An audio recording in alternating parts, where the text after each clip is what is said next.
एक टीम जो national TV के लिए काम करती थी। एक दिन उन्हें एक प्रोजेक्ट मिला, एक मूवी का जो इंसेक्ट्स पर थी।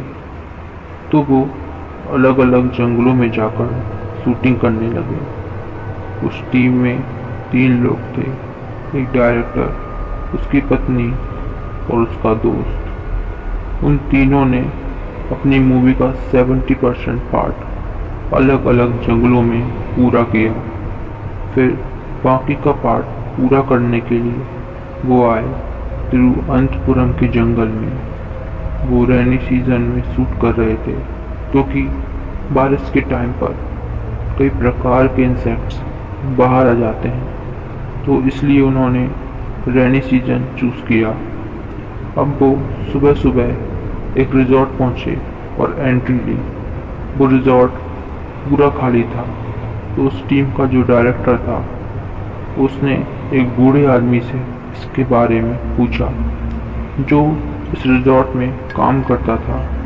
उसने कहा, सर आप ऑफ सीजन में आए हैं तो कोई नहीं है। उस बूढ़े आदमी ने उनके पास कैमरा देखा तो उसने पूछा, सर आप कोई शूटिंग कर रहे हैं? तो डायरेक्टर बोला, हाँ हम इंसेक्ट्स पर मूवी बना रहे हैं तो उसी के लिए आए हैं। बूढ़ा बोला, ठीक है सर आप शूटिंग कीजिए और कोई दिक्कत हो तो ये मेरा फ़ोन नंबर है, आप इस पर कॉल कर देना।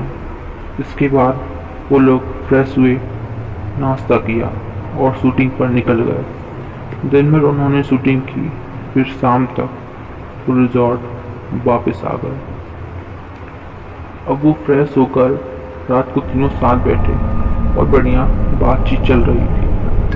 तभी उस बूढ़े आदमी की शिफ्ट खत्म हो गई और वो घर जा रहा था। उसने तीनों को बैठे देखा तो वो उनके पास चला गया। उसने पूछा, और साहब शूटिंग कैसी चल रही है और कैसा लगा?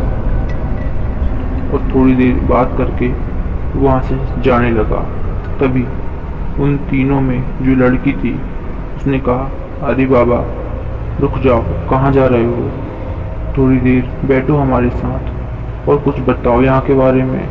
तो वो बूढ़ा आदमी बैठ गया और गपशप चालू हो गई। अब वो बातों ही बातों में उस लड़की ने इशारा करते हुए पूछा, बाबा उस पहाड़ी पर वो मंदिर किसका है? फिर वो बूढ़ा बोला, मैडम आप शूटिंग करने कहीं भी जाना पर उस पहाड़ी पर मत जाना। डायरेक्टर बोला, क्यों? तो उस बूढ़े व्यक्ति ने जवाब दिया, अरे छोड़ो साहब आप हंसोगे। तो वो लोग बोले, नहीं बाबा हम नहीं हंसेंगे, आप बताओ। बूढ़ा बोला, साहब वहाँ एक चुड़ैल रहती है। अब वो लोग हंसने लगे। बूढ़े ने कहा, मैंने कहा था साहब आप हंसोगे। वो लोग बोले, चलो ठीक है बाबा अब हम नहीं हंसेंगे, आप बताओ क्या बात है। फिर उस बूढ़े ने एक कहानी शुरू कर दी। वो बोला, एक समय की बात है, उस पहाड़ी पर एक तांत्रिकी रहती थी, बहुत भयानक, झुकी कमर, सफ़ेद बाल, बड़े बड़े नाखून, बहुत भयानक। जो उसे देखता वो बहुत डर जाता। उसी पहाड़ी के पास एक छोटा सा गांव था। कुछ समय बाद उस गांव की लड़कियां गायब होने लगी, तो उस गांव के मुखिया ने पूरे गांव की बैठक लगाई। सभी को तांत्रिकी पर शक था कि वह सारी लड़कियों को गायब कर रही है। तभी सभी ने यह फैसला किया कि वो तांत्रिकी को चेतावनी देंगे। सभी जो पुरुष वर्ग था वो पहाड़ी पर पहुंच गए। अब भैया पहुंच तो गए मगर डर तो लग ही रहा था। अब मुखिया जी ने आवाज लगाई, ए तांत्रिकी हमें पता है कि तू हमारे यहाँ की लड़कियों को चुराती है, बाहर निकल। अब वो बाहर आ गई। जैसे ही वो बाहर आई तो सभी के मुंह फटे के फटे रह गए। जैसा उसके बारे में सुना था वो वैसी बिल्कुल नहीं थी, बहुत सुंदर। उस तांत्रिकी ने कहा, मैंने किसी को नहीं चुराया है। फिर मुखिया जी बोले, अभी तो हम तुझे छोड़ रहे हैं, लेकिन अगली बार। वो बोली, हाँ चलो निकलो, पहली फुर्सत में निकलो यहाँ से। फिर उस गांव में कई दिनों तक चोरी नहीं हुई। उस गांव वालों को लगा कि भाई चेतावनी तो काम आ गई।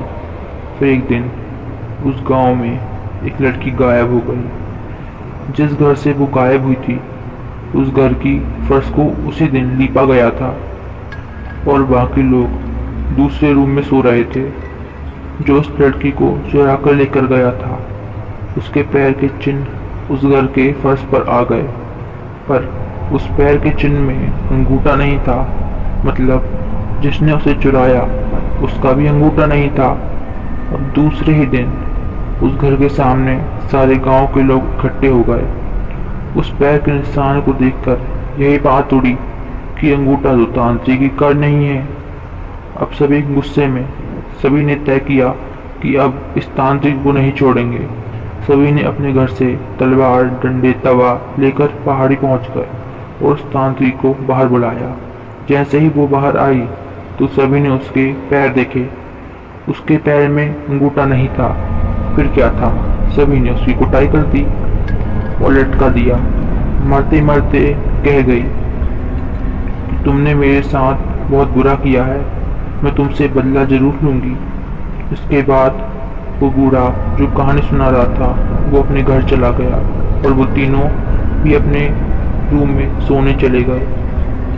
एक कमरे में दोनों पति पत्नी और दूसरे में उनका दोस्त सो रहा था।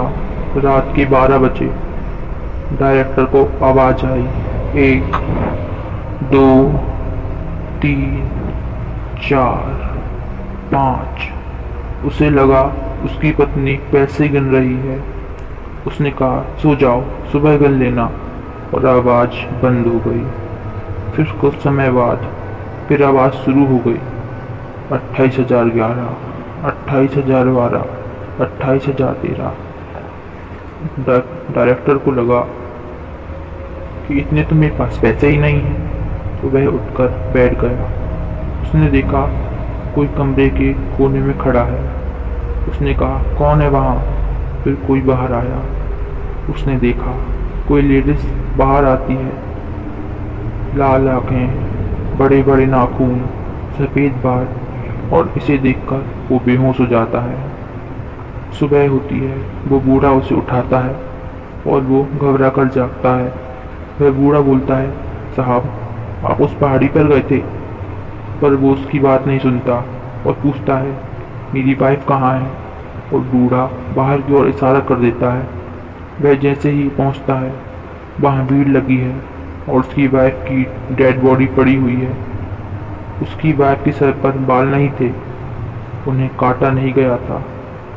28,011, 28,012 मतलब उखाड़ा गया था।